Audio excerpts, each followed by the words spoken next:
What's going on, guys? This is an exciting video for me. I don't think that I have received anything this nice on this channel yet, and I want to say thank you to Oneleaf for sending me one of these to try out. I also want to say that this video is not meant to be the review. I want to try this scope on several different rifles for a few weeks before making a review video.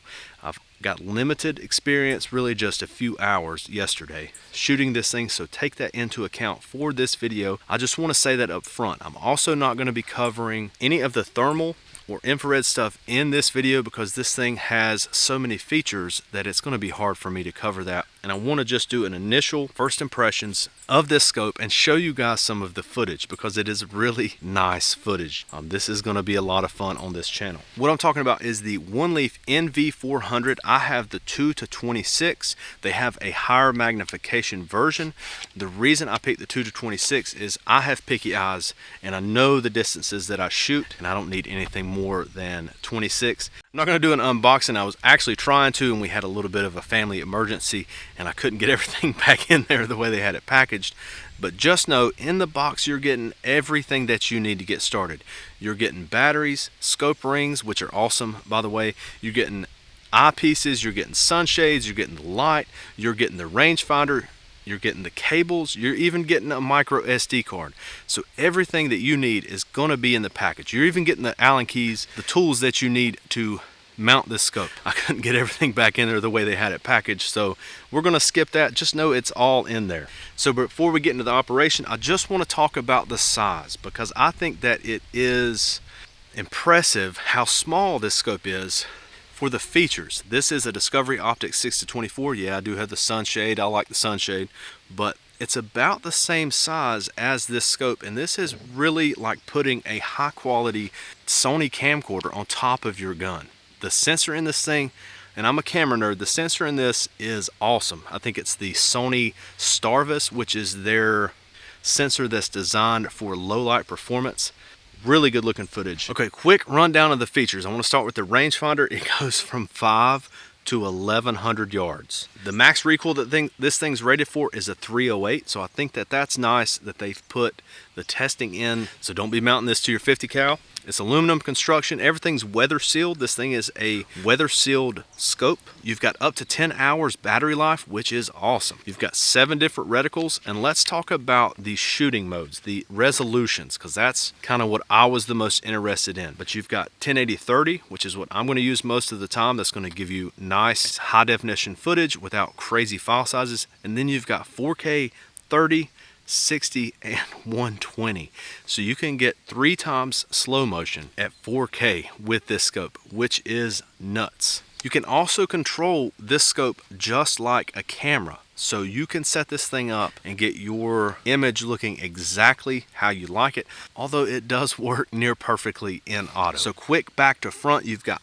the eyepiece here that's going to help you focus on the viewfinder because this is an electronic scope. This is like looking through an electronic viewfinder. You've got 2 different ones and they screw into the back of the scope. There's none of that sliding stuff over stuff on this one. Your diopter adjustment works really well. I have picky eyes again, and it was easy for me to get everything in focus. You've got some buttons right here that's going to help you select your camera or video camera, night vision stuff, playback, light. Your power button's right there, and then this right here is where everything kind of lives. This is your magnification, and then it's also your menu navigator. So when you press it down, hold it down, it allows you to get into your menu system, and that's how you navigate it with this and these buttons. Really easy to use, really well designed. Your elevation turret right here is not an elevation turret. This is where your battery lives. Again, it's weather sealed, and they include 2 different batteries and 2 different caps. Your rangefinder lives on the side of the scope right here, and it works really well. Your windage turret here is not a windage turret. This is where your media lives, your micro SD card, and this is also where you charge it from. Again, everything is machined and sealed, waterproof. Really nice design, and it still looks like a traditional scope. Up front, this is how you focus. So you're going to do your magnification right here when you're using the scope, and then focus with this. It gives you the option of putting on a picture-in-picture just like a camera to help you focus sharper, and you can really dial the focus in with that and the magnification. It's kind of impressive. And then you have this sunshade that screws into the front cap. This is going to protect that Sony Starvis sensor from bright lights. You want to protect this sensor. You want to treat this like a camera, not so much like a scope. And that little sunshade, the reason it's small like that is to protect that sensor. So I'm sure I missed some stuff, but let's shoot. All right guys, let's shoot this a little bit. I'm in 1080-30. We're gonna go through what it looks like. I'm gonna go through how to re-zero because I've zeroed at 20 yards, move my target out to 28. I'm gonna talk about how to re-zero, and we're gonna look at 1080-30, which is what I'm gonna be using most of the time. Then we're gonna be looking at the 4K also and shoot some steel with the 4K. So let's shoot a little bit so you guys can see it. I'm gonna press record and then zoom in a little bit. We're at 2 power right now. So to press record, just hit my little record button and I'm good. And really quick, this is audio from this scope. The audio does not sound bad. So if you're somebody that is maybe starting a channel or wants to record their hunting, the audio doesn't sound bad from this. You could probably get away with just doing a phone and this scope. But I'm gonna quit talking and shoot. So again, this is 1080-30. I'm gonna zoom in. So this is 2 power.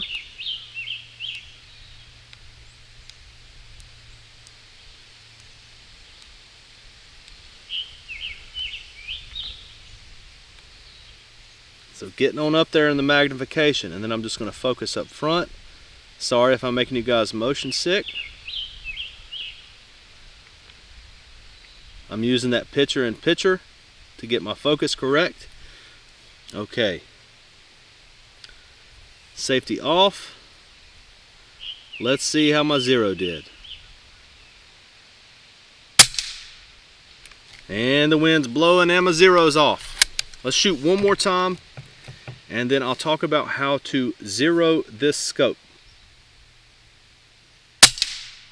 Okay, you've got different reticle choices too. You can also change it to second focal plane to where the reticle will be big the entire time. I like the way I have it set up now. I messed with it for a while yesterday, but you've got some options. But to zero, I'm gonna hold this button down. It won't let me record it and show you how to zero.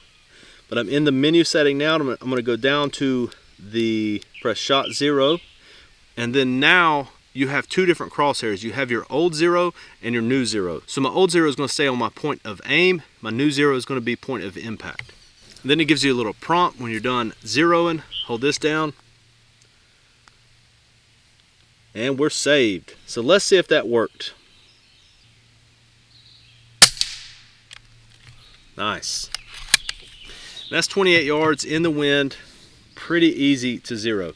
And again, this footage that you're seeing right now, this footage right here is 1080-30. And it looks awesome. So let's switch over to 4K 30. Okay, this is 4K 30. We're going to shoot some steel really quick.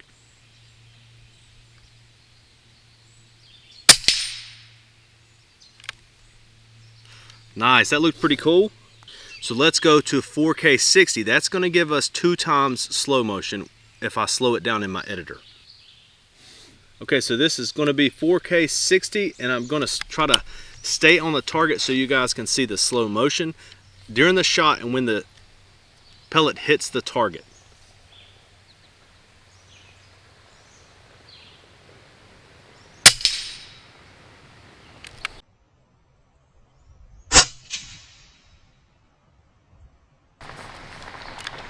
Let's do one more.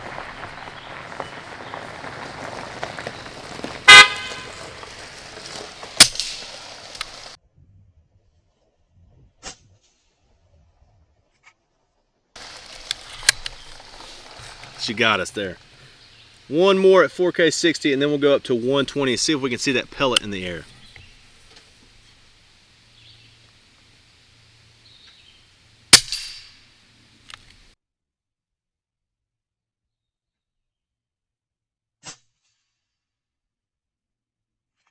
Okay, quick little intermission there. I had to tote some groceries in. This is probably a good place to say check out my links down in the description. And also think about joining my membership. We're in 4K 120 now. Another thing I forgot to mention about this is it doesn't overheat. I'm a camera guy. I can tell when a camera overheats a lot. I left this thing out in the sun yesterday trying to make it overheat. I had it recording for its max time, which I think is about 10 minutes, and it didn't overheat, and I filled the memory card up, and we're still going on the same battery charge. When I toted those groceries in, I stole a couple eggs, so we've got something to shoot in 4K 120 that should be pretty fun.